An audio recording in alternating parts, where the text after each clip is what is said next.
আসসালামু আলাইকুম রহমতুল্লাহ, কেমন আছেন? ভালোই আছেন। একটা বিষয় যেটা শেয়ার করা আমার মনে হচ্ছে যে খুবই গুরুত্বপূর্ণ। সেটা হচ্ছে যে আমরা মোটামুটি সকলেই জানি,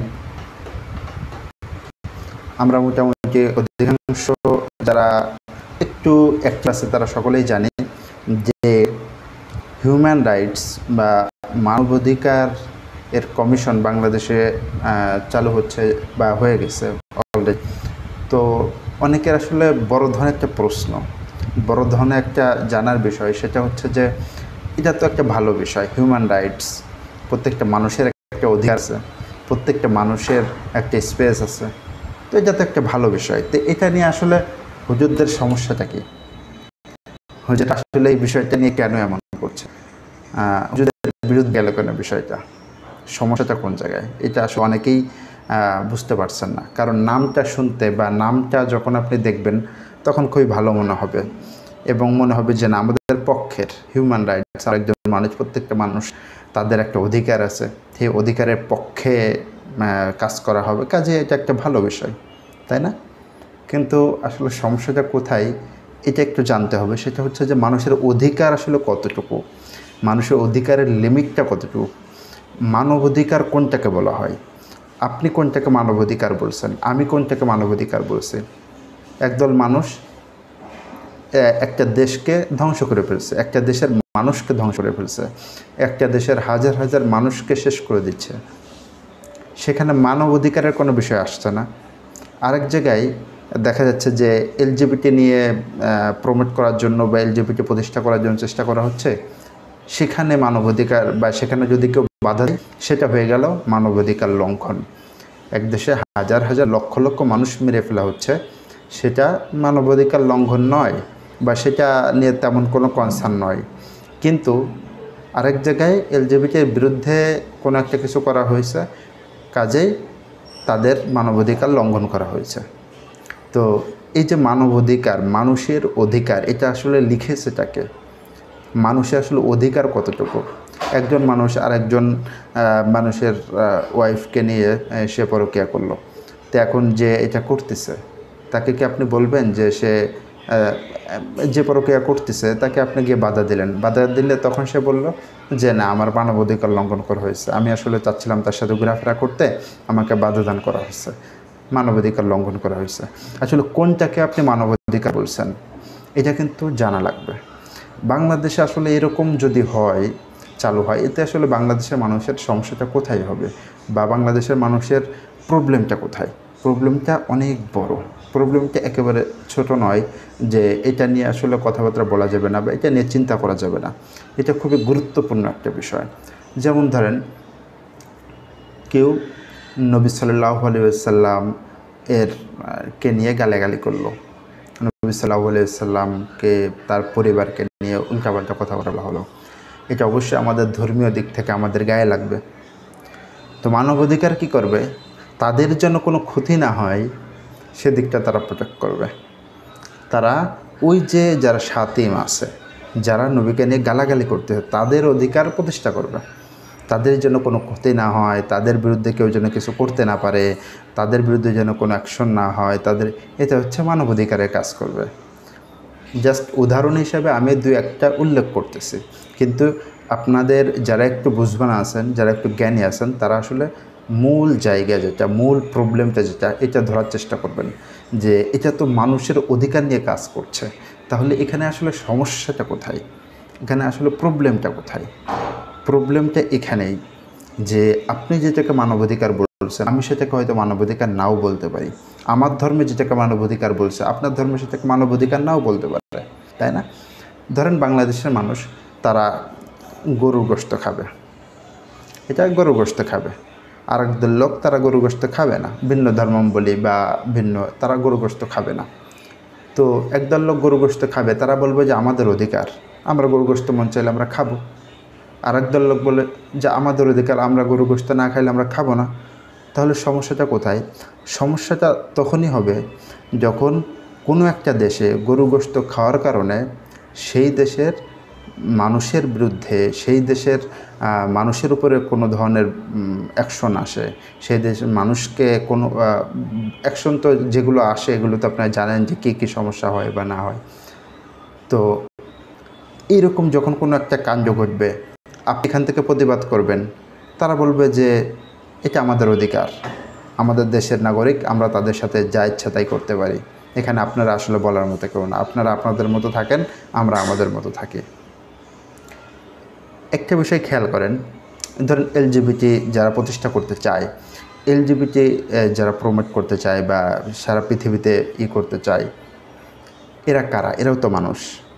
এরা বলবে যে আমাদের অধিকার হচ্ছে আমাদের ইচ্ছা, আমাদের চাওয়া, আমাদের অধিকার, আমরা যখন যেতে চাইব তখন সেটা আমাদেরকে করতে দিতে হবে। কাজেই বাংলাদেশে আমরা এটাকে প্রতিষ্ঠিত করতে চাই, এটা আমাদের অধিকার, আপনি গিয়ে বাধা দান করতে পারবেন না। কেন? কারণ সে তো একজন মানুষ, তার অধিকার আছে, তার পার্সোনাল চয়েস আছে, তার পার্সোনাল ভালো লাগা আছে, সেটাকে আপনি কিছু বলতে পারবেন না। একজন মানুষ সে হাফ প্যান্ট পরে ঘুরে বেড়াবে, কথা কোনো একজন মানুষ সে যে কোনো জায়গায় হাফ প্যান্ট পরে ঘুরে বেড়াবে, আপনি কিছু বলতে পারবেন না। কারণ আপনি যদি কিছু বলেন, আপনি তার মানবাধিকার লঙ্ঘন করলেন, আপনি তার যে অধিকার ছিল, তার যে ফ্রিডম ছিল, সেটাকে আপনি নষ্ট করলেন, আপনি তার অধিকারকে ক্ষুণ্ণ করলেন। মানবাধিকার কমিশন কী করবে? আপনাকে ধরবে। আপনি কেন কথা বললেন? এটা তো তার অধিকার ছিল। আপনি তাকে কেন বাধা দিলেন? এটা তো তার অধিকার ছিল।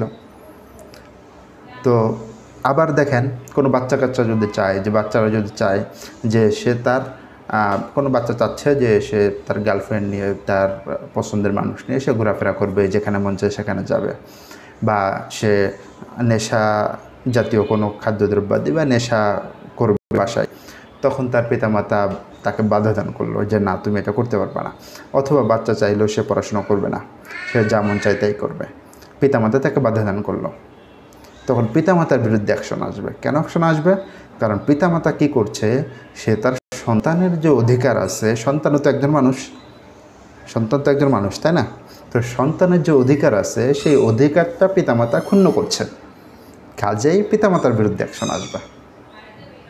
তো এই যে প্রবলেমটা, ধরেন স্বামী, ওই যে বৈবাহিক বর্ষণের যে পয়েন্টটা আপনারা অলরেডি অনেকে জানেন, যে এখানে মানবাধিকার কমিশন কী করবে? হাজব্যান্ডকে ধরবে, যে তুমি তার ফ্রিডম, বা সে চাচ্ছিল না, বেশ তার মন চাচ্ছিল না, তারপর কেন তুমি তার কাছে গেলে, কেন তুমি তার সাথে মেলামেশা করলে, কাজেই তোমাকে গ্রেপ্তার করা হবে।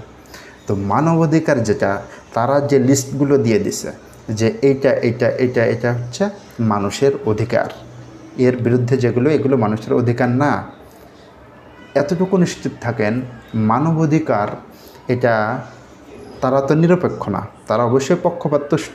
তো তারা মানবাধিকারের যারা আছে, তারা অবশ্যই বাম যারা আছে, যারা কোনো ধর্ম মানে না, বা নাস্তিক যারা আছে, তাদের অধিকার রক্ষা করা তাদের জন্য গুরুত্বপূর্ণ। কিন্তু যারা ধর্ম অনুসরণ করে, ধর্ম পালন করে, ধর্মকে করতে চায়, তাদের অধিকার রক্ষা করা তাদের কোনো দরকার নেই। কারণ তারা এটা আবার মানবাধিকার মনে করে না, যে আমি আমার ধর্ম আমি পালন করতে চাই, এবং আমি আমার ধর্ম বলছে যে কোনো একটা জায়গায় ইসলামের আইন প্রতিষ্ঠা করা, ইসলামী শাসন প্রতিষ্ঠা করা, এটা অবশ্যই ইসলামের একটা গুরুত্বপূর্ণ কাজ, এটা আমার ধর্ম বলছে, কাজে আমিও বলবো, আমি তো এই ধর্ম পালন করি, কাজে আমি এটা বলবো। আপনার এই অধিকার নাই, আপনি মানুষ হলেও আপনার এই অধিকার নেই। অধিকার কার আছে? যে ধর্ম অস্বীকার করবে, অস্বীকার করে ধর্মের বিরুদ্ধে উল্টাপাল্টা কথা বলবে, তার অধিকার আছে। তাকে যদি আপনি কিছু বলেন, তাহলে আপনি তার মানবাধিকার লঙ্ঘন করলেন। কিন্তু আপনাকে যদি কিছু বলা হয়, আপনি ইসলামের পক্ষে কথা বলতেছেন, আপনি ইসলাম কায়েমের চেষ্টা করতেছেন, এই সময় যদি আপনার বিরুদ্ধে কেউ অ্যাকশন নেয়, বা আপনার সাথে কোনো দুর্ব্যবহার করে, বা আপনার যে কোনো একটা খারাপ কিছু করে, তখন আপনার সে কোনো মানবাধিকার লঙ্ঘন করে নেই। এটা হচ্ছে একটা বড় প্রবলেম। এতে আরেকটা যেটা বড় প্রবলেম হওয়ার প্রবল আশঙ্কা, সেটা হচ্ছে যে মুসলিম কান্ট্রিতে, মুসলিম একটা জায়গায় অন্য ধর্মাবলম্বী লোক এসে তারা গণহারে ওই ধর্মের দিকে মানুষকে ডাকতে থাকবে, ওই ধর্মের বিভিন্ন প্রোগ্রাম করতে থাকবে, ওই ধর্মের ভালো লাগাগুলো প্রকাশ করতে থাকবে, ওই ধর্মের বিষয়াবলী তারা মানুষকে জানাতে থাকবে, ওই ধর্ম প্রতিষ্ঠা করার জন্য চেষ্টা করতে থাকবে। আপনি তাদেরকে কিছু বলতে পারবেন না। যদি কিছু বলেন তাহলে আপনি মানবাধিকার লঙ্ঘন করলেন। কিন্তু আপনি আপনার ধর্ম প্রতিষ্ঠা করার জন্য, আপনি আপনার ধর্মের আইন প্রতিষ্ঠা করার জন্য যখন আপনি চেষ্টা করবেন, কেউ যদি আপনাদের সাথে খারাপ আপনাদের এটাকে দমাই ফেলতে চায়, আপনাদের এই কাজকে লঙ্ঘিত করে, আপনাদের এই কাজকে ক্ষুণ্ণ করে, তাহলে তারা মানবাধিকার লঙ্ঘন করে নাই। কিন্তু আপনি যখন তাদের ধর্ম প্রতিষ্ঠার জন্য বা তাদের ধর্ম প্রতিষ্ঠার পথে কোনোভাবে আপনি বাধা দিবেন বা কোনোভাবে আপনি ঢাল হয়ে দাঁড়াবেন, তখন আপনি তাদের মানবাধিকার লঙ্ঘন করলেন। কাজেই আমার মনে হয় যে এই যে বিষয়টা আছে, যে একটা শব্দ যখন আপনি দেখছেন, শব্দটা দেখে আসলে আপনি বুঝবেন না যে এটার মূল প্রবলেমটা কোন জায়গায়, কী কারণে এটা আসলে বড় ধরনের সমস্যা। তো আমার মনে হয় যে যারা মুসলিম আছেন, যারা বাংলাদেশের, যারা নিজেদেরকে মুসলমান হিসেবে মনে করেন, তারা এই বিষয়টা নিয়ে একটু ডিপ থিঙ্কিং করা উচিত। তাদের উচিত যে এই বিষয়টা নিয়ে একটু ডিপলি চিন্তাভাবনা করা। কেন চিন্তাভাবনা করা উচিত? এটা আজ হয়তো আপনি ভাবছেন যে এটা আমার কোনো সমস্যা নেই, এটা ওই হুজুরদের সমস্যা, হুজুররা যা করে করবে, এটা আপনি ভাবছেন। কিন্তু দিন শেষে কিন্তু আপনিও মুসলিম, আপনি ইসলাম পালন করেন। আপনার যখনই একটু ডিপলি আপনি থিঙ্কিং করবেন, আপনি বুঝতে পারবেন যে ইসলামের সাথে এই বিষয়গুলোর কত বড় ধরনের একটা সমস্যা। আপনি জাস্ট এলজিবিটির বিষয়টা একটু খেয়াল করেন। এলজিবিটি তারা প্রতিষ্ঠা করতে চাচ্ছে, আপনি যদি এখানে বাধা দান করেন তাহলে আপনি তাদের মানবাধিকার লঙ্ঘন করলেন। তখন কি করবে? তারা আপনার বিরুদ্ধে অ্যাকশন নেবে। তাহলে তাদের ওই খারাপ কাজটা ওইটা কি হয়ে গেল? প্রসারিত হয়ে গেল। কারণ আপনি তো বাধা দিতে পারবেন না, আপনি মানবাধিকার লঙ্ঘন করছেন, আপনি বাধা দিতে পারবেন না। তার মানে কি?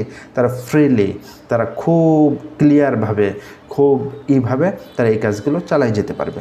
এই ধরনের যত উল্টা কথার কথা বিবাহ বহির্ভূত যা ইচ্ছা তাই করতে পারবে। তো এটা যদি তারা করে, তারা তো বয়স্ক অ্যাডাল্ট, কাজে তারা যদি করে, কোনো এলাকায় করে বা কোনো একটা জায়গায় করে, আপনি কিছু বলতে পারবেন না। কেন বলতে পারবেন না? কারণ তারা তো প্রাপ্তবয়স্ক, কাজে তাদের যা মন চায় তারা তা করবে, আপনি কিছু বলতে পারবেন না। অথচ আপনার ধর্ম কিন্তু এটা বলে না। আপনার ধর্ম বলছে যদি কোথাও খারাপ কাজ হতে দেখো তাহলে হাত দিয়ে বাধা দাও, না পারলে মুখ দিয়ে বলো, না পারলে অন্তর দিয়ে ঘৃণা করো। তার মানে আপনি আপনার ধর্ম আপনাকে বলছে যে খারাপ কাজকে বাধা দেওয়া। কিন্তু মানবাধিকার কি বলছে? মানবাধিকার কমিশন তারা বলছে যে এটা তাদের অধিকার, তাদের অধিকার অনুযায়ী তারা করতে পারবে, আপনি বাধা দিতে পারবেন না। তো সব সমস্যাতে একবারে শুরু হবে না। সমস্যার মূল শিকড়টা সর্বপ্রথম প্রতিষ্ঠিত হয়, এরপরে আস্তে আস্তে আস্তে আস্তে গাছটা বড় হয়, তারপর ডালপালা ছড়িয়ে যায়, তারপরে সমস্যাটা বড় হয়। যখন সমস্যাটা বড় হয় তখন সবাই দেখতে পারে, কিন্তু যখন সর্বপ্রথম শিকড়টা গজায় তখন আসলে কিন্তু সবাই দেখতে পারে না, যার কোনো সবাই আসলে এই বিষয়ে কথা বলতে পারে না। তো আমার মনে হয় যারা একটু ভালো বুঝবান আছেন, একটু ডিপ থিঙ্কিং করতে পারেন, একটু বুঝতে পারেন, একটু জ্ঞানীগুণী আছেন, তাদের উচিত এই পয়েন্টটা নিয়ে অবশ্যই কথা বলা এবং এই বিষয়টাকে বাধাদান করা, এই বিষয়ের এগেনস্টে যে ধরনের পদক্ষেপ নেওয়া দরকার সে ধরনের পদক্ষেপ নিয়ে এগিয়ে যাওয়া। এটা আমার মনে হয় যে এটা একটা গুরুত্বপূর্ণ বিষয়।